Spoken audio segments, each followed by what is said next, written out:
ಇನ್ನು ವಿಶ್ವ ಒಕ್ಕಲಿಗ ಮಠ ಮಹಾಸಂಸ್ಥಾನದ ನೂತನ ಪಟ್ಟಾಧಿಕಾರ ಮಹೋತ್ಸವ ಇವತ್ತು ಕೆಂಗೇರಿನಲ್ಲಿ ನೆರವೇರಿತು. ಕೆಎಎಸ್ ಅಧಿಕಾರಿ ಡಾಕ್ಟರ್ ಎಚ್.ಎಲ್. ನಾಗರಾಜು ಉತ್ತರಾಧಿಕಾರಿಯಾಗಿ ಆಯ್ಕೆಯಾಗಿದ್ದಾರೆ. ಸನ್ಯಾಸತ್ವವನ್ನು ಸ್ವೀಕರಿಸಿದ್ದಾರೆ.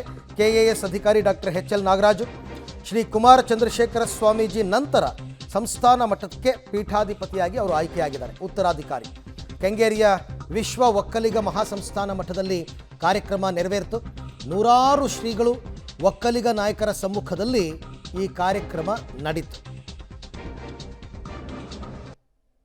ದೃಶ್ಯದಲ್ಲಿ ತಾವೀಗ ನೋಡ್ತಾ ಇದ್ದೀರಾ, ವಿಶ್ವ ಒಕ್ಕಲಿಗ ಮಠ ಮಹಾಸಂಸ್ಥಾನದ ಉತ್ತರಾಧಿಕಾರಿ ಡಾಕ್ಟರ್ ಎಚ್.ಎಲ್. ನಾಗರಾಜು ಕೆಎಎಸ್ ಅಧಿಕಾರಿ ಅವರು ಸನ್ಯಾಸತ್ವವನ್ನು ಸ್ವೀಕರಿಸಿ ಉತ್ತರಾಧಿಕಾರಿಯಾಗಿದ್ದಾರೆ. ಚಂದ್ರಶೇಖರನಾಥ ಸ್ವಾಮೀಜಿ ಏನಿದಾರಲ್ಲ ಅವರಿಗೆ ಇವರು ಉತ್ತರಾಧಿಕಾರಿ.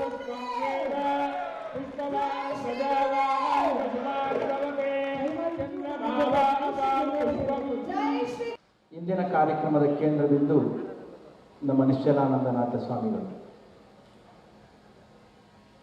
ಕೆಲವು ಗಂಟೆಗಳವರೆಗೂ ಕೂಡ ಅವರು ನಾಗರಾಜಾಗಿದ್ದರು.